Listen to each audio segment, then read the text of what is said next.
Selamat pagi anak-anak kelas 5. Bagaimana kabarnya?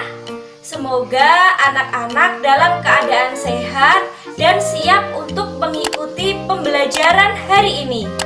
Kita akan belajar tema 8, lingkungan sahabat kita.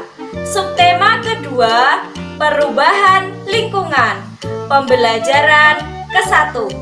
Nah, anak-anak, sebelum memulai pembelajaran, jangan lupa untuk berdoa. Nah, anak-anak, materi yang akan kita pelajari hari ini yaitu yang pertama, urutan peristiwa. Kemudian yang kedua, kita akan belajar tentang siklus air tanah. Anak-anak, sudah siap untuk belajar? Siapkan alat tulisnya ya. Markijar, mari kita belajar. Anak-anak, perhatikan kedua gambar ini. Ada gambar A dan gambar B. Apa yang menyebabkan kondisi tanah tersebut berbeda? Iya, anak-anak tepat sekali. Yang menyebabkan kondisi kedua tanah ini berbeda yaitu kandungan air tanah pada gambar A dan B berbeda. Kandungan air tanah pada gambar A lebih banyak daripada kandungan air tanah pada gambar B.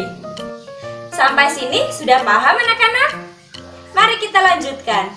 Mengapa kandungan tanah di setiap wilayah itu berbeda? Iya, tepat sekali. Hal ini dipengaruhi karena adanya siklus air tanah. Siklus air tanah merupakan bagian dari siklus air. Nah, anak-anak masih ingat bagaimana siklus air? Iya, tepat sekali. Yang pertama diawali dengan air yang berada di laut, sungai, dan permukaan tanah menguap karena pengaruh panas sinar matahari. Selanjutnya, jika suhunya turun, uap air ini akan menjadi titik-titik air yang membentuk awan. Awan-awan ini akan tertiup angin sehingga menuju ke daratan. Proses selanjutnya yaitu adanya proses presipitasi. Titik-titik air di awan akan turun menjadi hujan. Hujan yang turun ke bumi, ada yang meresap ke dalam tanah, ada juga yang mengalir di permukaan tanah. Air yang meresap ke dalam tanah ini biasa disebut dengan air tanah. Sedangkan air yang mengalir di permukaan bumi seperti danau, sungai biasa disebut dengan air permukaan. Nah, anak-anak sudah paham prosesnya? Air yang turun ke tanah ada yang masuk dan bergerak ke dalam tanah melalui celah-celah dan pori-pori tanah serta batuan. Air yang masuk ke dalam tanah ini kemudian menjadi air cadangan atau sumber air. Air akan lebih mudah meresap jika terdapat banyak tumbuhan. Air yang meresap akan diresap oleh akar tumbuhan tersebut. Adanya air dan akar di dalam tanah menyebabkan struktur tanah menjadi kukuh dan tidak mudah longsor. Nah, jadi peran hutan sangat penting. Hutan berperan dalam menyimpan air. Oleh karena itu, kita harus senantiasa menjaga kelestarian hutan. Saat ini, hutan banyak yang gundul akibat penebangan liar. Selain penebangan, hutan dapat rusak akibat pembakaran. Pepohonan di hutan ditebang atau dibakar dengan alasan tertentu, seperti untuk membuka lahan pertanian, perumahan, atau industri. Kegiatan-kegiatan tersebut dapat mengurangi kemampuan tanah dalam menyimpan air. Akibatnya, pada saat hujan terjadi banjir dan pada saat kemarau, banyak daerah mengalami kekeringan. Pembangunan jalan yang menggunakan aspal atau beton dapat menghalangi meresapnya air hujan ke dalam tanah. Apa akibatnya jika daerah resapan air berkurang? Apabila daerah resapan air semakin berkurang, cadangan air di bumi ini juga akan semakin menipis. Akibatnya, pada saat hujan air tidak dapat meresap ke dalam tanah. Hal ini menyebabkan terjadinya banjir dan air menggenangi jalan-jalan. Hal tersebut dapat mengakibatkan sungai-sungai dan danau menjadi kering. Keringnya sungai dan danau menyebabkan proses penguapan semakin menurun. Menurunnya proses penguapan ini menyebabkan berkurangnya pengendapan titik-titik air di awan. Keadaan ini tentu mengurangi terjadinya hujan. Nah, anak-anak, bagaimana urutan peristiwa pada peristiwa tadi? Nah, untuk mengetahui urutan peristiwa pada peristiwa tersebut, caranya yaitu membaca teks dengan seksama, mencatat peristiwa yang penting di setiap paragraf, dan yang terakhir, menentukan urutan peristiwa. Nah, anak-anak sudah paham ya cara menentukan urutan peristiwa? Nah, anak-anak, jangan lupa untuk mengerjakan lembar kerja peserta didik yang ketiga yang telah Ibu bagikan. Nah, anak-anak, coba kalian perhatikan daerah berbatuan dan daerah pegunungan. Mengapa di daerah bebatuan sering terjadi kekeringan jika musim kemarau, sedangkan di daerah pegunungan masih banyak persediaan air saat musim kemarau? Nah, untuk mengetahui jawabannya, mari kita melakukan percobaan. Nah, anak-anak, untuk melakukan percobaan ini, siapkan alat dan bahan berikut ini, yaitu loyang ataupun wadah yang berjumlah 2. Kemudian siapkan air secukupnya, batu bata, dan batu.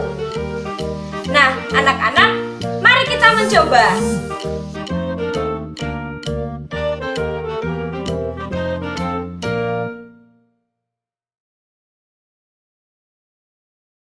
Nah, setelah alat dan bahannya sudah siap, mari kita melakukan percobaan. Nah, anak-anak, jangan lupa menandai wadah A dan wadah B. Kemudian juga kita tandai di sini air yang harus kita isi nanti setinggi ini ya. Jangan lupa di wadah yang satunya juga dikasih tanda. Nah, langkah yang pertama yaitu kita memasukkan batu bata pada wadah A. Langkah yang kedua, kita memasukkan batu ke wadah B. Langkah yang ketiga yaitu menuangkan air ke dalam kedua wadah dengan tinggi sesuai garis yang telah kita tentukan tadi.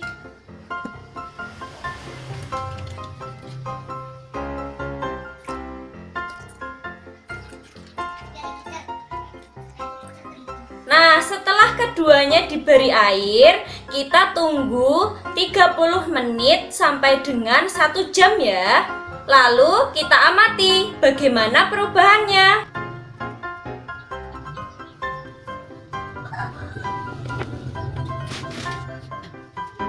1 hour later.